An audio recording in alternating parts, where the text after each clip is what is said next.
যতীন্দ্র নন্দীর গল্প পাশের ফ্ল্যাটের মেয়েটা। রেবার মুখ কালো হয়ে গেল। মেয়েটার গলার শব্দ শুনতে রেবার ইচ্ছে হলো আজই যদি সে ফ্ল্যাট ছেড়ে দিতে পারত, কিন্তু তা তো আর হয় না। অনেক খোঁজাখুঁজি হাঁটাহাঁটি করতে হয়েছে এই বাড়ি জোগাড় করতে।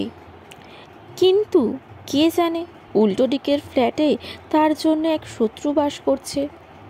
শত্রু ছাড়া কি, মেয়েটাকে দেখলেই রেবার কেমন গা জ্বলতে থাকে।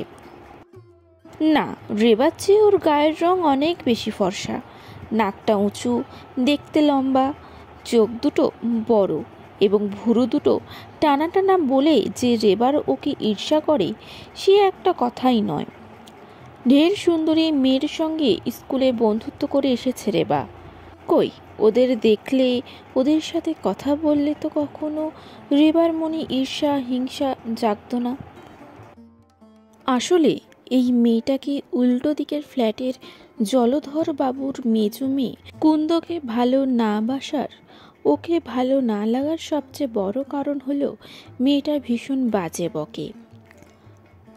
যতক্ষণ এ ঘরে থাকবে রেবাকে জ্বালাতন করে মারবে।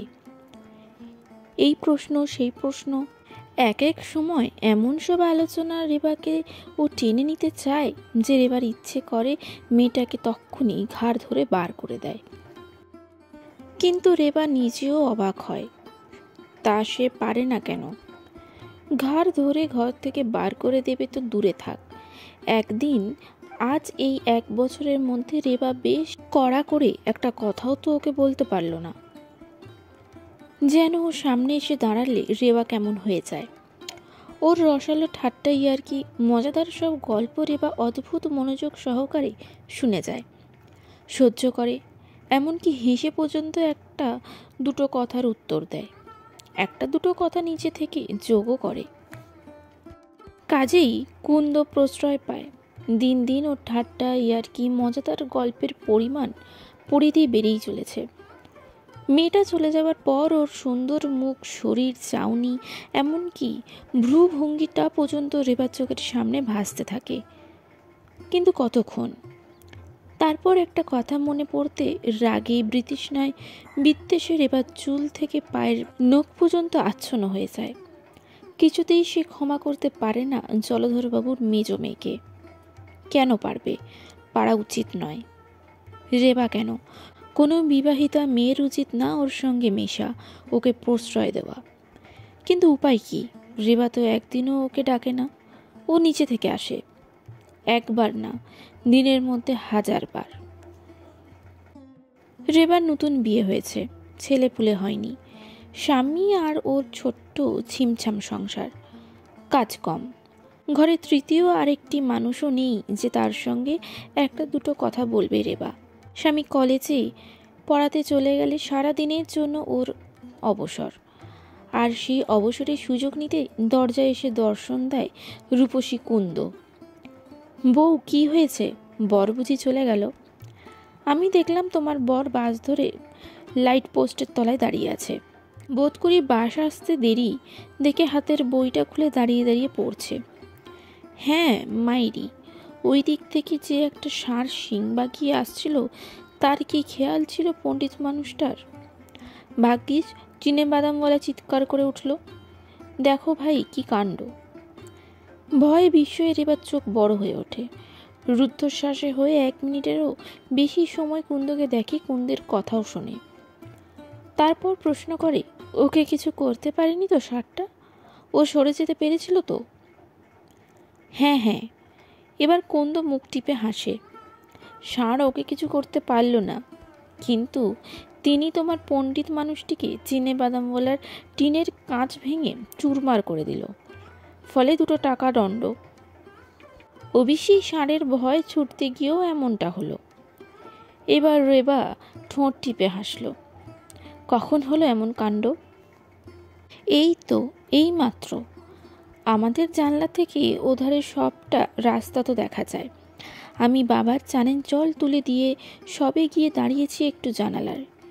দেখলাম তোমার বিদ্বান লোকটি স্ট্যান্ডে দাঁড়িয়ে এক চমৎকার বইয়ের মধ্যে মুখ গুজে আছেন। তারপর তক্ষুনিতেই কাণ্ড, হি হি হি। এবার আর রেবা হাসল না, কিন্তু তাতে কি আর সেই মেয়ের মুখ বুজে থাকে? হ্যাঁ ভাই, রাত্রের মানুষটাকে গায়ে মাথায় হাত বুলিয়ে বুলিয়ে বুঝিয়ে দিও, বাইরের রাস্তাঘাটে ও অমন বইয়ের ভিতর চোখ মুখ গুঁজে রাখলে কোনোদিন না গাড়ি চাপা পড়বে। বলবে তুমি আমার দু চোখের মণি, আমার মণির যদি গাড়ি চাপা পড়ে কেটে থেঁতলে যায় তো আমি সারা জীবন অন্ধ হয়ে যাব। বলবে, বলতে পারবে না। রেবা আবার হাসে, কিন্তু কথা বলে না। ও কি হাসছ যে কেবল? কুন্দু এবার থুতনি ধরে নাড়া দেয়। কি বলতে পারবো না আমি, যেমনটি শিখিয়ে দিলাম? পারবে না? সত্যি পারবে না? আমার গায়ে হাত রেখে বলো পারবে কি না? না, পারবো না। তেমনটি তেমন করে বলা যায় নাকি? রেবা এবার কথা বলল। তুমি তোমার বরকে বলো ভাই, আমি এত আহ্লাদ দেখাতে পারিনি। শুনে কুন্দ হঠাৎ চুপ করে যায়। কড়ি কাঠের দিকে তাকিয়ে কি একটু ভাবে। রেবা লক্ষ্য করে মেয়েটার কপালে ছোট্ট রেখা জেগেছে। দেখতে দেখতে রেখা মিলিয়ে যায়। পর মুহূর্তে কুন্দর মুখ চোখ হাসির আভায় ঝলসে ওঠে। হ্যাঁ ভাই, এমন সুন্দর করে খোঁপা বেঁধেছে। রাত্রে খোঁপা ঠিক থাকে? কখন? রেবা চমকে ওঠে। কেন থাকবে না? এবার কুন্দ মুখে আঁচল চাপা দেয়, কিন্তু তাতে হাসি বারণ মানে না। হাসতে হাসতে ও বসে পড়ে, মেঝের দেওয়ালে গড়াগড়ি খায়। আমি ঠিক বলতে পারি, রাত্রে কখনো মেয়েদের খোঁপা ঠিক থাকতে পারে না, ভেঙে যায়, খুলে যায়। হি হি হি। রেবা একটু আগে পরিপাটি করে চুল বেঁধেছে, ভোমরার চাকের মতন বিশাল সুন্দর খোঁপা করেছে একখানা। সেই খোঁপা হাত দিয়ে ছুঁয়ে রেবা জলধরবাবুর মেয়ের হাস্য বিচ্ছুরিত ঘাম চকচকে লাল মুখখানার দিকে ফ্যাল ফ্যাল করে তাকিয়ে থাকে, আর ভাবে রাত্রে খোঁপা ঠিক থাকবে না কেন। ভাবতে ভাবতে এক সময় কি মনে হতে রেবার মুখখানাও লাল হয়ে ওঠে। এবারও অন্যদিকে তাকাতে চেষ্টা করে। কেমন ঠিক কিনা আমার কথা? ও কি ওদিকে তাকাও বউ? কুন্দ চেঁচায়, কিন্তু রেবার কাজের ছুতো করে টেবিলের কাছে সরে যায়। এটা ওটা গোছায়, আর মনে মনে ভাবে কি নির্লজ্জ মেয়েটা, কেমন করে সব আলোচনা নিয়ে মেতে থাকতে ভালোবাসে। সেদিন ঘর থেকেও বেরিয়ে যাওয়ার পর রেবার মনে মনে প্রতীক্ষা করেছিল আর ওকে ঘরে ঢুকতে দেবে না। মনে মনে বলেছিল সত্যি মেয়েটা বাজে টাইপ, এবং পরক্ষণে আর একটা কথাও মনে পড়ে রাগে বৃতৃষ্ণায় তার সমস্ত মন আচ্ছন্ন হয়ে উঠেছে। সত্যি তো ওকে এখানে আসতে দেওয়া রেবার অনুচিত। এসব মেয়ে যে কোনো সময় আগুন জ্বালাতে পারে, সর্বনাশ ডেকে আনতে পারে। না না, রেবার মনে পড়ে যায় পাশের ফ্ল্যাটের ঝি মিনার মায়ের মুখে কুন্দ সম্পর্কে যে কাহিনী সে এখানে এসেই শুনেছিল। ছি ছি, এই মেয়ের জীবনে এমন এক কলঙ্কের ইতিহাস লুকানো রয়েছে, আর রেবা কিনা ওর সঙ্গে কেবল কথা না, এমন সব আলোচনায় যোগ দিচ্ছে অথবা যোগ দিতে পা বাড়িয়েছে। না, আর একদিন না, কখনো না। আসুক, আর একবার এই দরজায় এসে উঁকি দিলে রেবা ওর মুখে থুতু ছিটিয়ে যদি না দেয়। এত সব মনে মনে ঠিক করে রাখে রেবা, কিন্তু শেষ পর্যন্ত তার মনের কঠোর প্রতিজ্ঞা কোথায় ভেসে যায়। হ্যাঁ ভাই, বউ, ও কি এক্ষুনি উনুনে আজ? ও বুঝতে পারলাম, দুটিতে বুঝি সিনেমা যাওয়া হবে, রাত্রের শো। ধোঁয়া থেকে মুখ সরিয়ে এনে রেবা কুন্দর মুখের দিকে তাকায়, আর সঙ্গে সঙ্গে তার বুক ধক করে ওঠে। কখন এসে পা টিপে রেবার পিছনে দাঁড়িয়ে সে টের পেল না। এত সকাল সকাল রান্না? এমনি।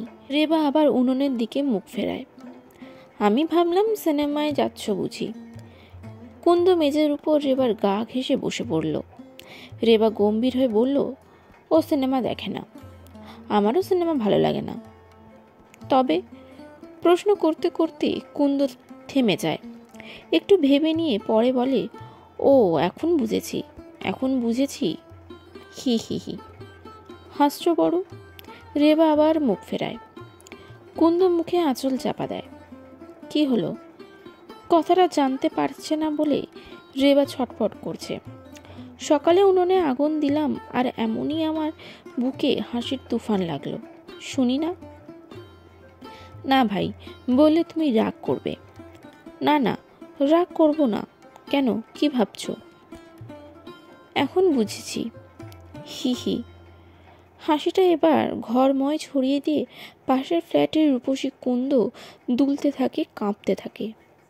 দেওয়ালের গায়ে পিঠ ছেড়ে দিয়ে শরীর সোজা রাখে, না হলে হাসি থমকে আবারও মেঝে গড়িয়ে পড়বে। রেবা ভেবেই ঠিক করতে পারে না কোন কথা ওর বুকের রসের ফোয়ারা ছুটিয়ে হাসির ঢেউ লাগিয়েছে। রেবা ছটফট করে। কি ভাই, কথা না কয়ে কেবল হাসছ? ছোট রাত, কুন্দ একটুখানি বলল। রেবা বলল, হ্যাঁ, রাত ছোট, আষাঢ় মাস। কুন্দ বলল, বাতি নিভাতে না নিভাতে রাত ফর্সা, কাক ডেকে উঠল। সত্যি ভাই, চোখের ঘুম আর সরে না। এত ছোট রাত, সকালে বিছানা ছেড়ে উঠতেই ইচ্ছে করে না। হি হি হি। সেই তো বলছি, সন্ধ্যাবাতি চলতেই খেয়ে দিয়ে বিছানায় চলে যাও, তবু 2 ঘন্টা হাতে পাওয়া যাবে। তাই না বেলাবেলি রান্নাবান্না শেষ। রেবা চুপ করে রইল। তাই বলে জল না আসতে উনুনে আগুন? হি হি হি। তাই বলছিলাম, মনে কি আর অন্য কিছু আছে? সিনেমা তো ছেলে ভুলোনো ছড়া। এ সময় সিনেমা সার্কাস কেউ দেখে? এখন কোনো রকমে এদিকের কাজ মিটিয়ে ঘরের আলো নেবনো, তারপর বিছানায় ঢোকা। হি হি হি। রেবার দুকান এখন লাল হয়ে উঠল। কথা বলছো না কেন ভাই? আমার দিকে তাকাও। কুন্দ রেবার পিঠে খোঁচা দেয়। মনের কথা বলে দিলাম কি না? রেবার একবার ইচ্ছে হলো বলে, তোমার কি এসব কথা ছাড়া আর কথা নেই মেয়ে? কিন্তু বলতে পারল না। মিনার মার মুখে শোনা কথাটাই তার আজ বারবার মনে পড়ছিল। একবার ইচ্ছে হলো জিজ্ঞাসা করে, হ্যাঁ ভাই, বাপের বাড়ি আর কদিন কাটাবে? কিন্তু চিরকাল কাটাতে হবে এটা রেবার চেয়েও বেশি জানে। মনে হতে রেবার মুখ দিয়ে কথাটা বার করতে পারল না। মেয়েটার আপাতমস্তক করুণার দৃষ্টি বুলিয়ে রেবা নিজের কাজে মন দেয়। বউ, শোন একটা কথা। কি কথা? রেবা ওর দিকে তাকায়। আমার কাছে এসো। ওখান থেকে বলো, আমি শুনবো। না, কানে কানে বলতে হবে। কুন্দ এবার শব্দ না করে হাসে। শুনলে তুমি অবাক হবে, আকাশ থেকে পড়বে। কৌতূহল মেয়েদের মজ্জাগত। রেবা ওর সামনে এসে দাঁড়ায়। কুন্দর কানের কাছে গলা বাড়িয়ে দিয়ে ফিসফিসিয়ে কথা বলে। শুনে রেবা সত্যিই আকাশ থেকে পড়ল। কথাটার জন্যে নয়, এমন কথাও মুখ দিয়ে বার করলো কি করে? ছিছি, লজ্জায় ঘৃণায় রেবার মরে যেতে ইচ্ছে হলো। বোধ করি আজই প্রথম ওর মুখ দিয়ে বেরিয়ে এলো, তুমি আর আমার কাছে এসো না ভাই। আমি পায়ে ধরে বলছি, আমি তোমার মতন মেয়ে নই, আমার রুচি অন্যরকম। এবার কুন্দ আকাশ থেকে পড়ল। কেননা পৃথিবীতে একমাত্র এই মানুষটি তাকে ভালোবাসে। তার সঙ্গে যখন তখন কথা বলে, রাগ করে না, বিরক্ত হয় না।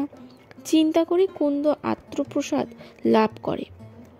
এমন সঙ্গিনী পেয়ে চিরকাল বাপের বাড়ি কাটানোর দুঃখ সে ভুলে থাকতে পারবে মনে মনে ধরে রেখেছিল। আজ কিনা বউটি এমন রূঢ় অপ্রিয় কথা শুনিয়ে দিল। কতক্ষণ গম্ভীর থেকে কুন্দ বলল, আমি তো ভাই আর কারোর কথা বলিনি, তোমার আর তোমার বরকে নিয়ে। থাক থাক। রেবা মুখ ঝামটা দিল। এসব কথায় তোমার দরকার কি? আমাদের প্রাইভেট ব্যাপারে কোন লজ্জায় তুমি নাক ঢোকাতে আসো? যাক, এত কথায় কাজ নেই, তুমি আর আমার ঘরে এসো না। বিষণ্ণ ম্লান মুখে ঘর থেকে বেরিয়ে গেল। রাত্রে সব কথা রেবা স্বামীকে বলল। অধ্যাপক শুনে হাসলেন। এই হয় ওর অবদমিত কামনা আকাঙ্ক্ষার বহিঃপ্রকাশ এগুলো। তোমার আমার গোপন কথা টেনে এনে নিজের অতৃপ্ত ইচ্ছাকে রসিয়ে রাখতে চাইছে ও। রেবা বলল, আসলে মেয়েটা খারাপ, না হলে এমন বিদ্বান সুপুরুষ যার স্বামী তার কাছেও থাকতে পারল না কেন? মিনার মা বলে বিয়ের 6 মাস পরে ওকে লাথি মেরে তাড়িয়ে দিয়েছে ভদ্রলোক। অধ্যাপক একটা দীর্ঘ নিঃশ্বাস ফেললেন। জানি না কে খারাপ কে মন্দ। আবার জলধর বাবুরা এই বলে দুঃখ করেন যে লেখাপড়া জানা সত্ত্বেও লোকটা দুশ্চরিত্র, মাতাল, বিনা দোষে মেয়েটাকে তাড়িয়ে দিলে। আসলে মেয়েটাই খারাপ। রেবা বলল, ওর কথাবার্তা শুনে শুনে আমার তো এই ধারণাই হয়েছে। ছি ছি, কেবল খুঁচিয়ে খুঁচিয়ে ওসব জানাতে যাওয়া। আজ আমার ইচ্ছে করছিল ঘাড় ধরে ঘর থেকে ওটাকে বার করে দিই। অধ্যাপক কথা বললেন না। রেবা চুপ করে গেল। তারপর একসময় দুজনেই ঘুমিয়ে পড়ল।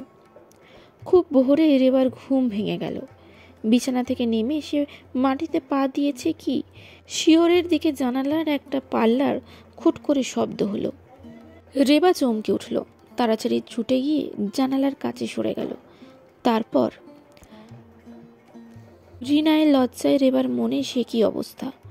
কেমন যেন খোঁড়াতে খোঁড়াতে এদিকের অন্ধকারের করিডোর পার করে মেয়েটা ওদিকের প্যাসেজের দিকে ছুটে সরে গেল। কুন্দ। আবছা অন্ধকারে রেবার চিনতে কষ্ট হলো না। কিন্তু এখন আর ঘুমন্ত স্বামীকে ডেকে কথাটা বলতে রেবার আটকালো। মনের রাগ মনে চেপে সে সুযোগের অপেক্ষা করতে লাগলো। সারাদিন পার করে কুন্দ দেখা দিল বিকেলের দিকে। মুখখানা মলিন, চোখের কোল বসে গেছে, ডান পায়ের গোড়ালি ব্যান্ডেজ করা। দেখে রেবার আপাতমস্তক জ্বলে উঠল। কিন্তু কুন্দ যেন তা ভ্রুক্ষেপ করে না। খোঁড়াতে খোঁড়াতে ভিতরে এসে ঢোকে। তারপর বলা কওয়া নেই রেবার চিবুক ধরে সোহাগ করে। ইস, বেলা না পড়তে চুল টুল বেঁধে আলতা পরে পরি সেজে আসছ বউ। রেবা নিরুত্তর।